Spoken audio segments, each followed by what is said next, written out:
पड़ोस में ससुराल। आज मेरे मायके से बड़ी मजेदार खुशबू आ रही है।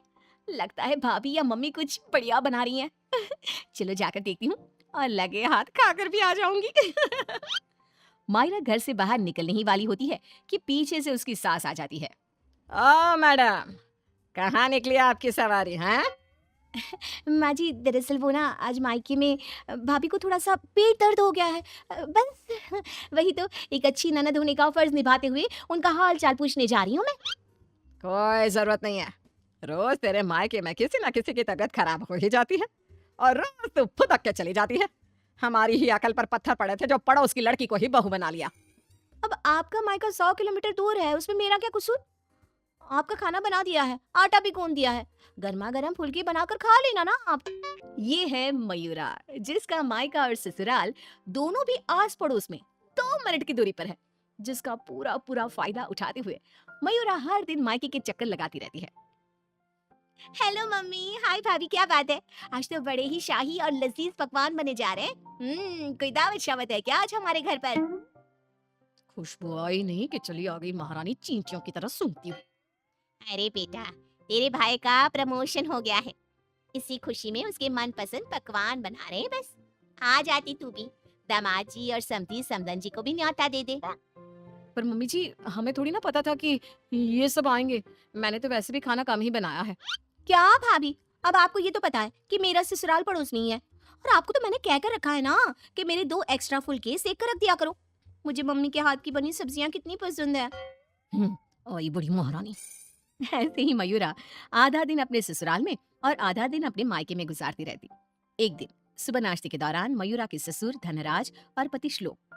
अरे मयूरा, ये क्या? ये पराठा तो आधा कच्चा है और मेरा पराठा तो कुछ ज्यादा ही एक्स्ट्रा पक गया है, जो जल गया है। कोयले से भी काला हो गया ये तो। होगा भी क्यों नहीं। ये करम जली सुबह सारा काम ऐसे ही फटाफट गड़बड़ी में जैसे तैसे निपटाकर अपने मायके भाग जाती है।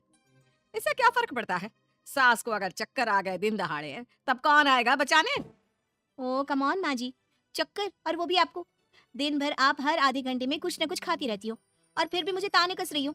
Very bad. तो तू कौन सी गुड है, हैं? आई बड़ी। वहां मायके के घर में वंदना अपने पति यानी मयूरा के भाई गोपाल से कहती है।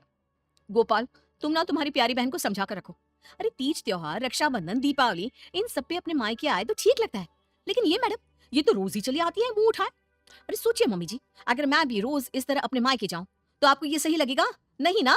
फिर वंदना सही कह रही है मम्मी, जरा इस बात पर गौर फरमाइए। हाँ बेटा, मुझे पता है। उस दिन तो गली की औरतें भी सब्जी वाले के यहाँ गप्पे लड़ाते हुए बातें बना रही थी कि मयूरा तो दिन भर सिर्फ अपने मायके में ही रहती है। आज उसे आने दो, मीठे बोल से ही समझाऊंगी, समझ जाएगी वो।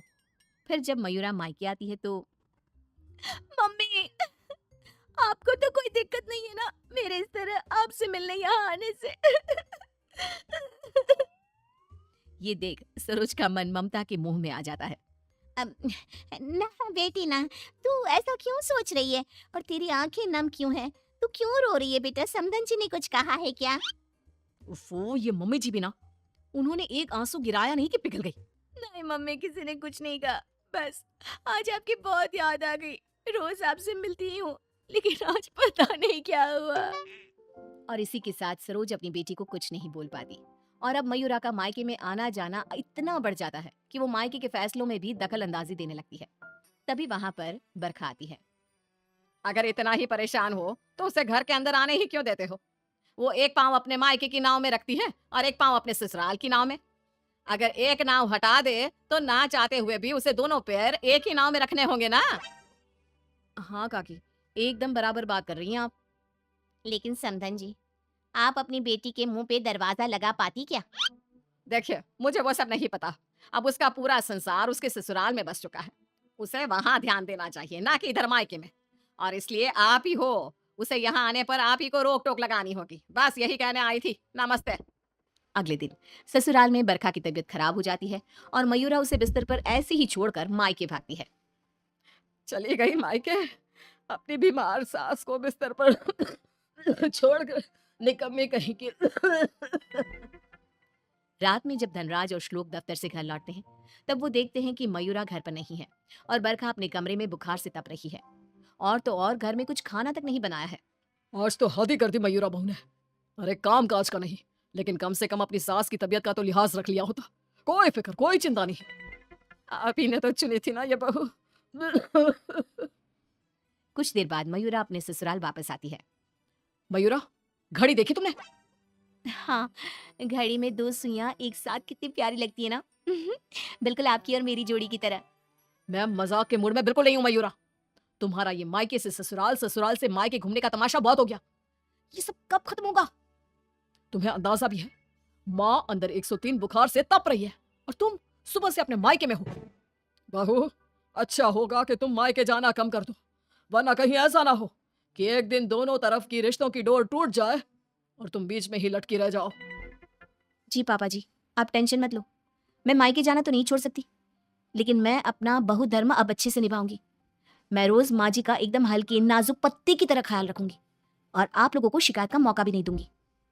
पर मयूरा तो आखिर मयूरा है, इतनी जल्दी कैसे उसे किसी की बात समझ में आ जाती?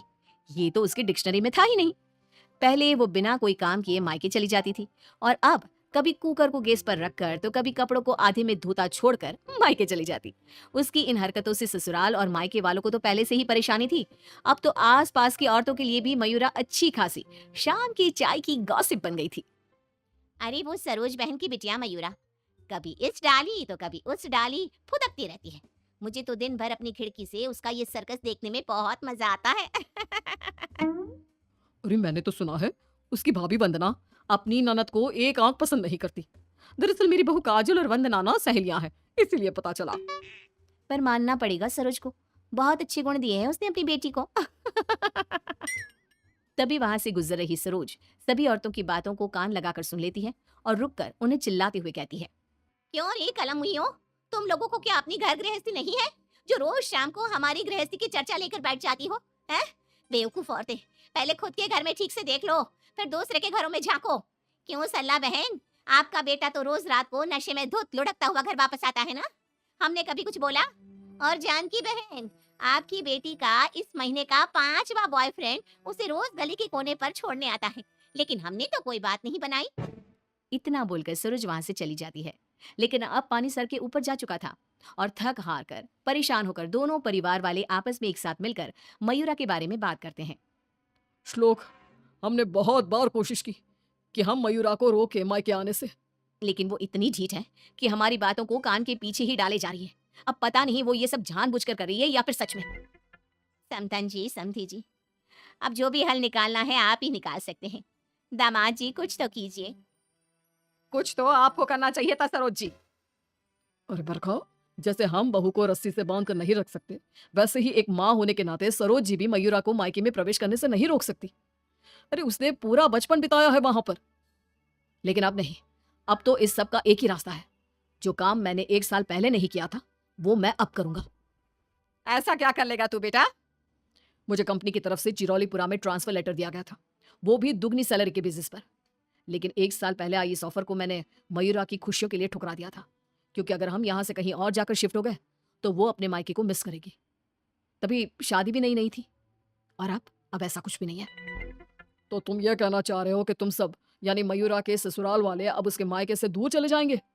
जी हाँ, मैं इस ऑफर को अभी भी एक्सेप्ट कर सकता हूँ और फिर हम सब यहाँ से चले जाएंगे। अब हम और कर भी क्या सकते हैं?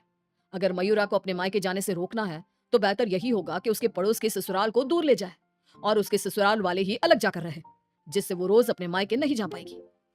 सभी श्लोक के इस फैसले पर सहमति जताते हैं और फिर मयूरा अपने पति की ट्रांसफर की वजह से शिफ्ट होने की बात को साधारण समझकर अपने मायके से दूर चली जाती है।